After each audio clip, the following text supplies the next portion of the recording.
ओम श्री गणेशाय नमः। बच्चों, आज ये दिखाएगा आपको पैनक्रियास, ये एसिनस उसके अंदर एक एक करके आएंगे। पहले Ganpati Bappa Morya. So today's topic is your pancreas. Feel that this is pancreas. It is a elongated, lobulated, some lobes like structure, जो छोटे छोटे लोब्यूल्स होते हैं, and it's a soft organ और यू कैन से ग्लैंड, है ना, the second largest gland next to liver, यहाँ पे रहता है in the concavity of duodenum. अगर यहाँ पे ऐसे मैं डियोडेनम दिखाऊं तो डियोडेनम का जो कॉन्केविटी है यहाँ पे ये ओपन हो रहा था. याद करो वीडियो नंबर 7 में पैनक्रियास से जो निकला था पैनक्रियाटिक डक्ट, और यहाँ से आया था कॉमन बाइल डक्ट, मिलके ओपन हो रहा था हेपाटो पैनक्रियाटिक डक्ट. ये डिटेल आप वीडियो नंबर 7 में देखो, आप लोग को पूरा क्लियर होंगे. आज फोकस करेंगे पैनक्रियास में, right. So this is what the pancreas. Elongated है, सॉफ्ट है, और इसमें छोटे छोटे, देखो यहाँ पे मैंने दिखाया हुआ है लोब्यूल्स, है ना, बहुत सारे लोब्यूल्स है. सो लोब एंड लोब्यूल्स, लीवर में भी हमने जिक्र किया था, जो छोटे छोटे फूले फूले स्ट्रक्चर्स रहते हैं उसको हम क्या बोलते हैं, लोब्स, और उससे छोटे होंगे तो lobules, right. So in this pancreas what you have seen, देखो इसके डिफरेंट पार्ट्स देख लेते हैं. एक स्टार्टिंग पार्ट जो है यहाँ पे, इसको हम लोग बोलेंगे head. This one is head, this portion is your head. Next उसके बाद यहाँ पे थोड़ा देखो हल्का सा नैरो पोर्शन, ये वाली हो गया आपके नेक. हेड हो गया, नेक हो गया, this one is neck. Then यहाँ पे ये इसका मेन पोर्शन है जो कि हम लोग बोलते हैं body, right. This one is your body. और बॉडी के ऊपर में यहाँ पे देखो थोड़ा सा फूला हुआ स्ट्रक्चर है. This is called tuber omental. Tuber क्या बोलते हैं, इरेगुलर कुछ बल्जिंग शेप जो रहते हैं, bulge out. Next to body there is a narrow portion which is called as tail. So head, neck, body and tail, ये चारों पार्ट्स हो गए. बॉडी के ऊपर यहाँ पे एक छोटा सा प्रोजेक्शन देखा आपने, ट्यूबर ओमेंटल, और नीचे की तरफ यहाँ पे और एक फूला हुआ स्ट्रक्चर देख रहे हो आप यहाँ पे. This is called uncinate process. So this is all about the pancreas. अब उसके ऊपर देखोगे छोटे छोटे यहाँ पे फूले हुए स्ट्रक्चर आप देख रहे हो, ये सब हैं आपके लोब्यूल्स, छोटे छोटे फूले हुए स्ट्रक्चर लोब्यूल्स है. और इस लोब्यूल्स के अंदर सेल्स, टिश्यू किस तरह से अरेंज्ड हैं उसको हम अभी अंदर जाके देखने वाले हैं. अगर मॉर्फोलॉजी बाहर से पहले देख लेते हैं तो उसमें क्या है, आपको इसका जो लेंथ देखोगे अराउंड 15 to 20 सेंटीमीटर रहता है लेंथ, यहाँ से यहाँ तक. और उसका अगर आप देखोगे वेट देखोगे तो 2.5 to 3.8 सेंटीमीटर अराउंड ये चौड़ा है, ठीक है, ब्रॉडनेस. और अराउंड 90 ग्राम्स, 85 to 95 ऐसा ग्राम, 90 ग्राम्स अराउंड इसका वेट रहता है, राइट. अंदर में जाएंगे तो सेल्स एंड टिश्यू हम लोग देखने वाले हैं. Now what is the type of gland it is, heterocrine, exocrine या एंडोक्राइन. जैसे लीवर था हेट्रोक्राइन, ये भी हेट्रोक्राइन है. Why, because it has both exocrine and endocrine. Exocrine क्या होता है कि जिसमें डक्ट होता है, इसमें डक्ट वाले ग्लैंड भी होते हैं, मतलब डक्ट वाले ग्लैंडुलर पार्ट होते हैं, और एंडोक्राइन पार्ट्स भी होते हैं. सो अराउंड 99% मतलब कि ज़्यादा से ज़्यादा पोर्शन रहता है आपका इसके अंदर. अगर देखोगे आप कट करके उसके ट्रांसफर सेक्शन लेंगे तो यहाँ पे ऐसा लोब्यूल दिखेगा. देखो एक छोटा सा लोब्यूल के अंदर हम लोग जाके यहाँ पे देख रहे हैं, छोटा सा लोब्यूल के अंदर देख रहे हो. इसको बड़ा करके मैं यहाँ पे जूम करके दिखा रहा हूँ. तो यहाँ पे देखो ये डक्ट वाले पोर्शन रहते हैं. This is exocrine part around 99%.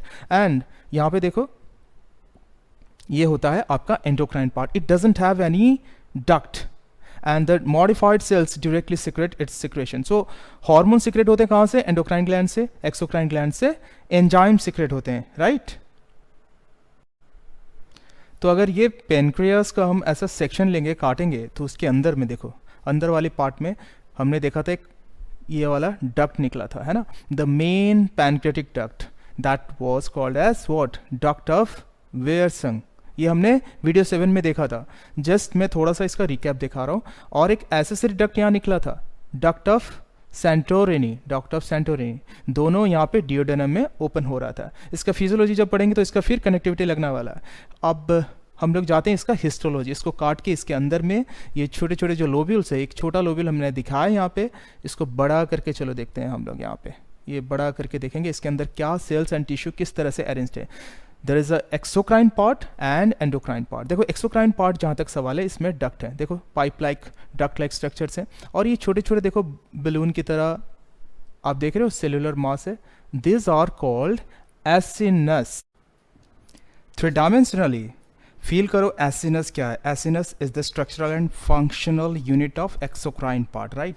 अगर एसिनस बोलेंगे इसका मतलब क्या है, बेरी, बेरी देखा है ना, जैसे गोल गोल छोटे छोटे स्ट्रक्चर रहते हैं, और सोचो ये आपके बेरी है और छोटे छोटे ऐसा सेल्स लगे हुए हैं और ये बॉल लाइक मास बन गया, दिस इज कॉल्ड एसिनस।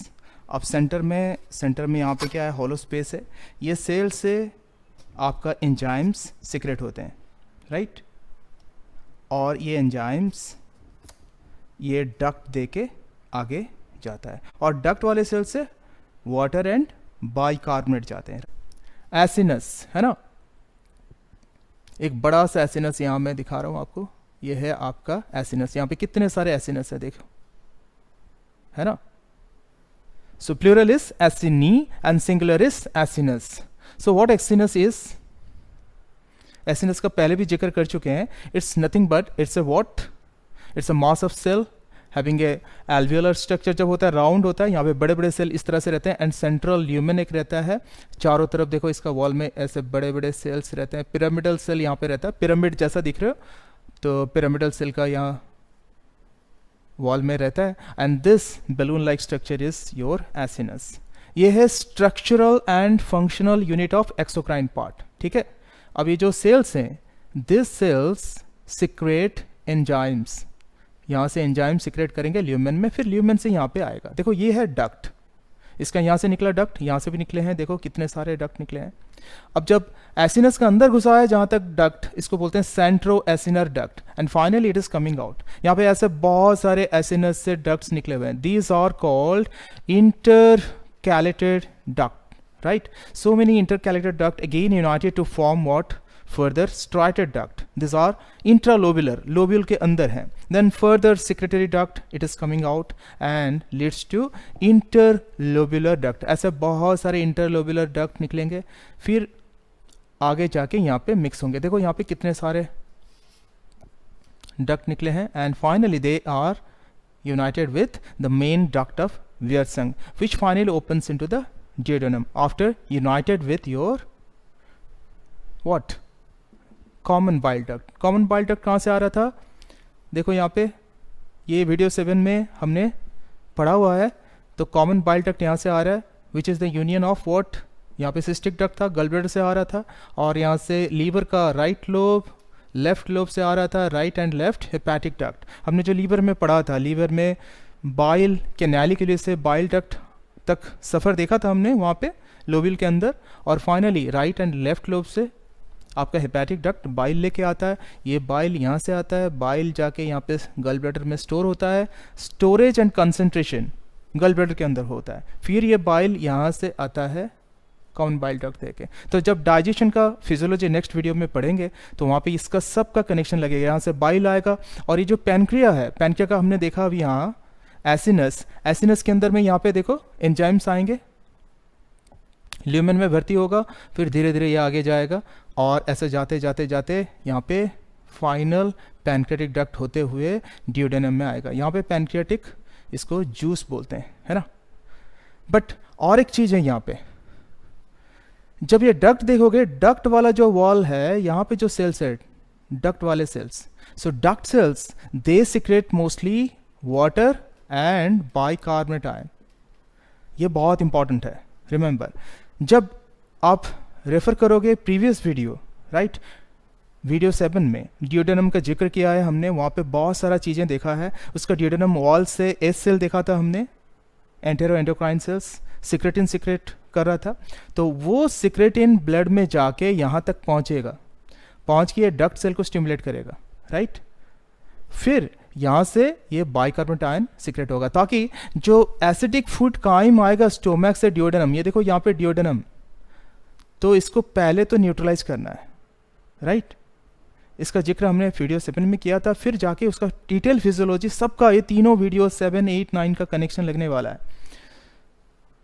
तो स्टार्टिंग में जब काइम आता है, इट्स एसिडिक फूड है ना, उसको न्यूट्रलाइज करने के लिए सीक्रेट होता है डिओडेनल एस सेल से, एंडोक्राइन सेल है, एंटेरो एंडोक्राइन सेल, और वो जाके स्टिमुलेट करता है आपका यहाँ डक्ट सेल, किसका, एसिनस वाला जो डक्ट है, और यहाँ से आता है वाटर बाइकार्बोनेट, ये इमीडिएटली आके यहाँ पे डिओडेनम में न्यूट्रलाइज करेगा। फिर बाद में क्या होता है, दूसरा एक सेल था, कौन सा, CCK, या फिर उसको आई सेल बोलते हैं, वहाँ से कोलेसिस्टोकाइनिन सीक्रेट हो रहा था। कोलेसिस्टोकाइनिन डिओडेनल सेल से, म्यूकोसल सेल से निकल के ब्लड में जाके, ब्लड में होते हुए जाके गल ब्लैडर को यहाँ पे स्टिमुलेट करेगा, ताकि गल ब्लैडर से यहाँ से बाइल इधर आएगा सीक्रेट होके डिओडेनम में, और वो फैट डाइजेशन में हेल्प करेगा। आगे जाके डिओडेनल फिजियोलॉजी में हम लोग देखने वाले हैं, राइट। CCK यहाँ पे गल ब्लैडर को स्टिमुलेट किया, उधर से ब्लड में जाके फिर पैनक्रियास को भी स्टिमुलेट करना है। कहाँ पे करेगा, ये जो आपका एसिनर सेल से, पिरामिडल सेल से बड़े बड़े सेल आप देख रहे हो, इसका मेम्ब्रेन में यहाँ पे कुछ रिसेप्टर्स होते हैं। रिसेप्टर का जिक्र मैंने किया था, स्टोमक में भी डिटेल कॉन्सेप्ट दिया था। तो यहाँ पे CCK देखो, CCK बाइंड हुआ, इसको स्टिमुलेट किया ताकि यहाँ से एंजाइम सीक्रेट हो, और इसका सीक्रेशन में नर्वस कनेक्शन भी लगता है।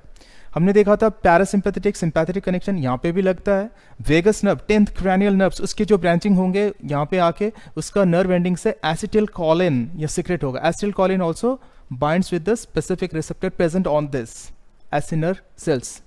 तो एसिटिलकोलिन और CCK दोनों यहाँ पे स्टिमुलेट करेंगे एसिनर सेल्स को, ठीक है, and that will secret the enzymes. अभी जो एंजाइम्स आगे एक जूस बन के जाएगा, और जाते जाते यहाँ तक जाके पैनक्रियाटिक डक्ट होते हुए डिओडेनम में आएगा, that is called pancreatic juice. It helps in the digestion. अब पैनक्रियाटिक जूस जो होता है, पैनक्रियाटिक जूस का कंपोजिशन क्या है, इसमें क्या क्या रहता है, इसमें डेली अराउंड 1.5 लीटर के करीब आपका सीक्रेट होता है, and it has a pH range around 4 to 11। Normally pH 7.8 रहता है। इट्स वेरी इंपॉर्टेंट, pH के ऊपर बहुत क्वेश्चंस आते हैं। pH 7.8 आपका pancreatic juice, alkaline in nature. Normally इसमें जो एंजाइम्स रहते हैं, एक तो कार्बोहाइड्रेट, देखो कार्बोहाइड्रेट तोड़ने वाला एंजाइम को कार्बोहाइड्रेट बोलते हैं। यहाँ पे जो एंजाइम है दैट इज कॉल्ड एमाइलेज और एमाइलोप्सिन। Don't be confused. कभी कभी यहाँ पे ट्रिकी क्वेश्चन देते हैं कि कार्बोहाइड्रेट नॉर्मली एमाइलेज बोलते हैं हम लोग, जैसे सलाइवा में सलाइवरी एमाइलेज था, तो यहाँ पे वैसे पैनक्रियाटिक एमाइलेज है, लेकिन दूसरा नाम है इसका एमाइलोप्सिन, लेकिन नॉर्मली पेप्सिन, रेनिन ये सब प्रोटीएज रहते हैं, सो डोंट बी कंफ्यूज्ड। आगे जाके देखोगे कोलेस्ट्रॉल स्ट्रेच और एक एंजाइम, यहाँ पे और एक इंपॉर्टेंट एंजाइम है स्टेप्सिन। स्टेप्सिन लगता है सुन के मैंने क्या बोलते हैं, proteinase, but it's not a proteinase, it's a pancreatic lipase. So pancreatic lipase, lipid तोड़ने वाला पैनक्रियाटिक लाइपेज, और इसका दूसरा नाम है स्टेप्सिन। फिर प्रोटीन तोड़ने वाला प्रोटीएज या प्रोटीनेज एंजाइम दो तरह का रहता है। One is your endopeptidase and second one is exopeptidase. जब डाइजेशन हम लोग देखेंगे डिओडेनल फिजियोलॉजी में तो और डिटेल पढ़ने वाले हैं। जस्ट मैं आपको लिंक दे रहा हूं कि जब कोई प्रोटीन क्या है, पॉलीपेप्टाइड चेन होता है, लाइक फील दिस वन, आपका पेप्टाइड चेन्स है प्रोटीन का, और इसको छोटे छोटे यूनिट्स में अगर देखोगे तो each unit is known as your amino acids. अब इसको छोटे छोटे पीस में काटना है, कौन काटेगा, एंजाइम, है ना। तो यहाँ पे एंडोपेप्टिडेज मतलब चेन का बीचों बीच कहीं पे काटेगा। पेप्टाइड बॉन्ड C++ONH, ये बायोमोलिकल्स में देखोगे, है ना। जब दो एमिनो एसिड्स का एक एमाइनो ग्रुप NH2 ग्रुप और दूसरे का कार्बोक्सिलिक ग्रुप COH ग्रुप लगता है तो C++ONH लगता है, दिस इज पेप्टाइड बॉन्ड। तो यहाँ पे एंडोपेप्टिडेज बीच में तोड़ता है, लेकिन साइड में या एंड में एक एंड में एमाइनो ग्रुप रहेगा, एक एंड में आपका कार्बोक्सिलिक ग्रुप रहेगा। तो कार्बोक्सिलिक ग्रुप या एमाइनो ग्रुप में अगर काटता है एंजाइम तो उसको बोलेंगे हम लोग एक्सोपेप्टिडेज। एक्सो मीन्स बाहर, एंड में। एक्सोपेप्टिडेज और एंडोपेप्टिडेज। एंडोपेप्टिडेज में तीनों एंजाइम बहुत इंपॉर्टेंट है, ट्रिप्सिनोजेन, काइमोट्रिप्सिनोजेन एंड प्रो इलास्टेज, याद रखना ये तीनों बहुत इंपॉर्टेंट है। इसका पूरा एक्शन हम लोग देखने वाले ड्यूडेनल फिजियोलॉजी, क्योंकि बहुत लंबा है तो मैं सबका कनेक्टिविटी दे रहा हूँ। Kindly follow video number 7, 8, 9 continuously. Endopeptidase हो गया, अभी एक्सोपेप्टिडेज। एक्सोपेप्टिडेज एंड में काटेगा, कार्बोक्सिलिक ग्रुप में काट सकता है, एमिनो ग्रुप में भी काट सकता है। जब कार्बोक्सिलिक ग्रुप में काटता है तो प्रो कार्बोक्सीपेप्टिडेज एक एंजाइम है और एक है प्रो एमिनो पेप्टिडेज। सो नाम से ही पता चल जाता है, एमिनो ग्रुप काटता है तो pro amino peptidase, pro carboxypeptidase carboxylic group में काटता है। और डीएनएज, डीएनए को तोड़ने वाला, आरएनएज, आरएनए को तोड़ने वाला। ठीक है, सो न्यूक्लिक एसिड जानते हो, न्यूक्लिक एसिड को तोड़ने वाला, अगर ये चेन न्यूक्लिक एसिड हो जाता है तो उसमें each unit is what, your nucleotide. Nucleotide में nitrogenous base, phosphate and pentose sugar रहते हैं, राइट। तो उसमें अगर डीएनए रहेगा डबल स्टैंडर्ड, हमारे ह्यूमन बींग में जैसे रहता है सिंगल स्टैंडर्ड आरएनए रहता है, बाकी वायरस वगैरह में तो और बहुत सारे चक्कर रहते हैं, है ना। तो डीएनए को तोड़ने वाला, न्यूक्लिक एसिड को तोड़ने वाला न्यूक्लियस, डीएनएस। अगर आरएनए न्यूक्लिक एसिड को तोड़ने वाला एंजाइम होगा तो न्यूक्लियस, दैट इज आरएनएस। तो ये सारे एंजाइम्स हमारा पैनकेटिक जूस में रहता है जो कि डाइजेशन में हेल्प करता है, right. So this is all about the pancreatic juice. It's very very important. It helps in the digestion. Now come down to the endocrine part. Endocrine part क्या है?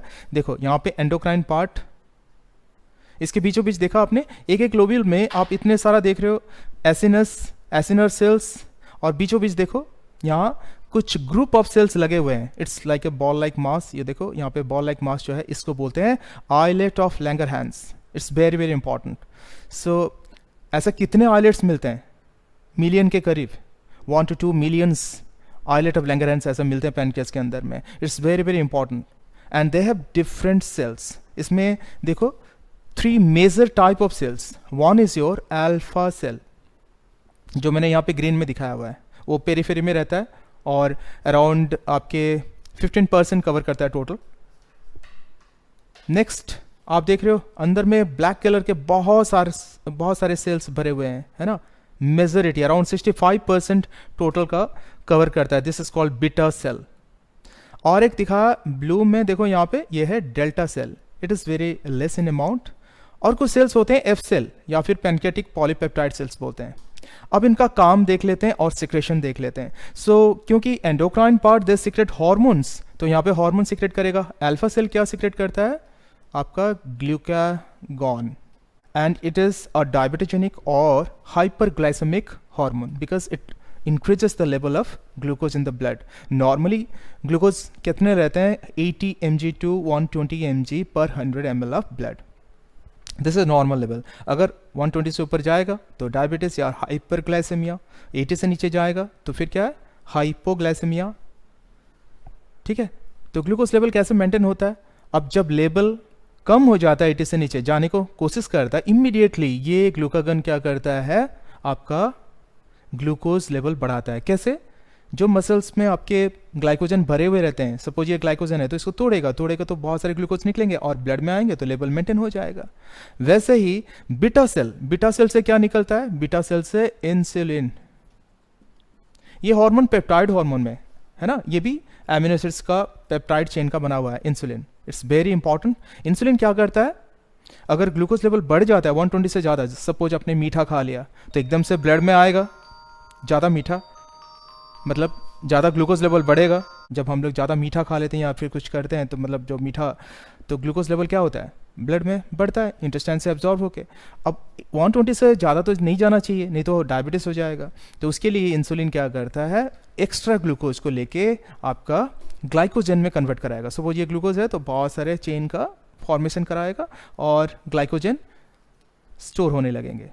तो ये तो लीवर का हमने फंक्शन में भी देखा था। तो ज़्यादा मसल्स में अगर ग्लाइकोजन स्टोर होते हैं तो हम लोग मोटे हो जाते हैं। तो ग्लाइकोजन जो स्टोर होता है जब मीठा ज़्यादा खाते हैं तो मोटे होते हैं।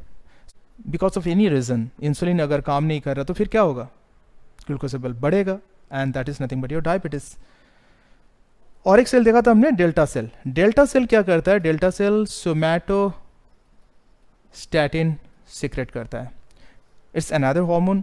अब ये क्या करता है? दोनों को चेक करता है।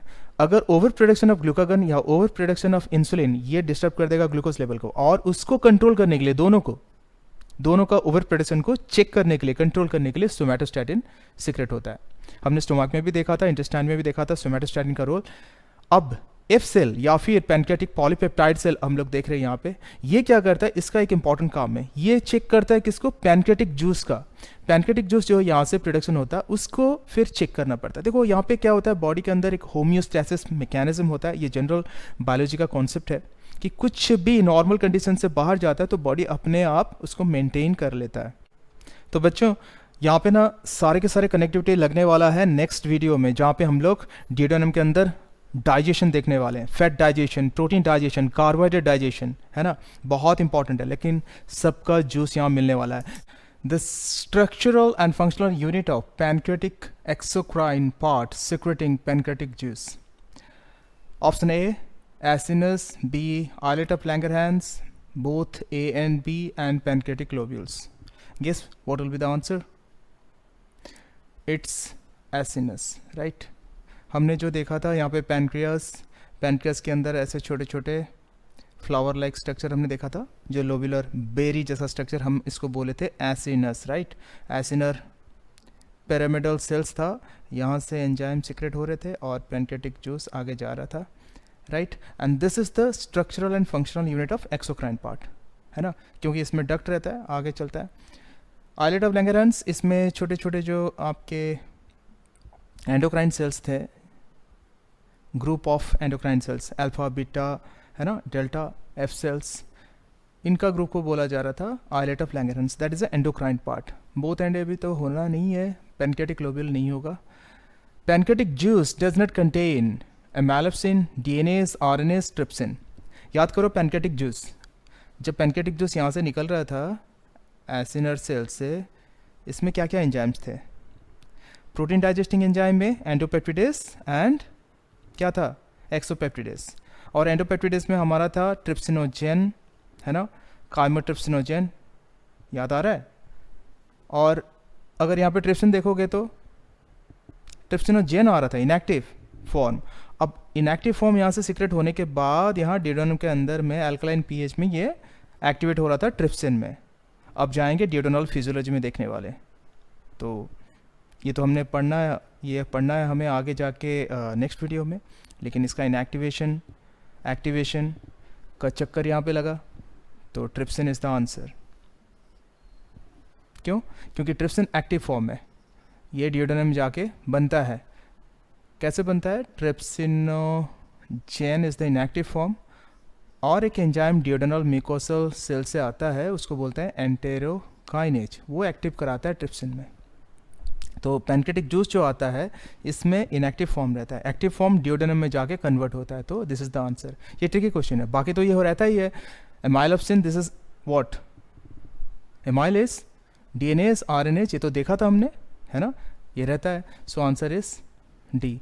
क्योंकि जब भी क्या होता है कि बहुत सारे कनेक्टिविटी लगता है, तभी मैंने बोला था लास्ट वीडियो में आपको क्या करना है, जब भी आप पढ़ते हो तोड़ मरोड़ के क्वेश्चन बनाना चालू करो वहीं पे। Have some different connectivity, what, when, where, how, why, different angle में क्वेश्चन को बनाना चालू करो और उसका कनेक्टिविटी डिफरेंट एरिया तक जाओ, एक पकड़ो और उसका डिफरेंट कनेक्टिविटी फाइंड करते जाओ। जब भी फ्री टाइम मिलता है उसको करते जाओ, या फिर जब पढ़ते हो तभी भी आपको करना है। एंड आई प्रॉमिस यू, इससे आपका कॉन्सेप्ट और क्लियर होगा, एफिशिएंसी बहुत बढ़ जाएगा, बहुत फास्ट और बहुत अच्छी तरह से क्वेश्चन कर सकते हो। जब आप खुद ही क्वेश्चन बना रहे हो, you are the expert, you know the answer, कौन आपको बीट कर सकता है, right. Next, find the wrong statement, delta cell secrete somatostatin to accelerate insulin secretion. यही रॉन्ग आंसर है। क्यों? क्योंकि डेल्टा सेल क्या करता है, यहाँ पे आइलेट ऑफ लैंगरहैंस में हमने देखा था बहुत सारे सेल्स थे, अल्फा बीटा डेल्टा सेल से सोमैटोस्टैटिन निकल रहा था, ठीक है, सोमैटोस्टैटिन निकल रहा है, ये ट्रू है, लेकिन ये इंसुलिन और ग्लूकागन, जो अल्फा सेल से ग्लूकागन निकल रहा था और बीटा सेल से इंसुलिन निकल रहा था, उनका ओवर प्रोडक्शन को चेक कर रहा था, लेकिन एक्सेलरेट नहीं कर रहा था इंसुलिन को। So it's a wrong statement. बाकी देखो, pancreatitis is the inflammation of pancreas, it is true, क्योंकि जब इन्फ्लामेशन होता है उसका लास्ट में आइटिस लगता है। जैसे लीवर में हेपेटोसाइट में हो रहा था जो इन्फ्लामेशन, उसको हम लोग बोलते थे हेपेटाइटिस, वैसे ही पैनक्रिया में पैनक्रियाटाइटिस, तो आइटिस लास्ट में लगता है। जॉइंट में अगर होता है आर्थराइटिस, इस तरह से। Glucagon increases blood glucose level, ठीक है, ये सही है। इंसुलिन घटाता है ग्लूकोज, और ग्लूकागन क्या करता है, ग्लूकोज का लेवल बढ़ाता है। Acinar cell, duct cell, acinus का देखो, ये एसिनस का डक्ट सेल जो है, सीक्रेट बाइकार्बोनेट। जब यहाँ पे एसिडिक काइम फूड आता है तो in response to that pancreas start the duct cell of acinus that will start, यहाँ से स्टार्ट होता है बाइकार्बोनेट सिक्रेशन, और जैसे ही ड्यूडेनम में पहुँचता है ये न्यूट्रलाइज करता है हाइड्रोक्लोरिक एसिड जो काइम में रहता है। Chyme is a what, that is acidic food coming from the stomach into the duodenum, right. तो बच्चों ये सारे के सारे connectivity, video 7, 8, 9 all that, pancreas, liver, duodenal connectivity, gall bladder, ये सारे के सारे कनेक्टिविटी लेना। In the next video I will come up with the duodenal physiology, right. So इसमें सारे के सारे कनेक्टिविटी लगेंगे। And stay tune till then, like share subscribe. मिलते हैं, जय जगन्नाथ।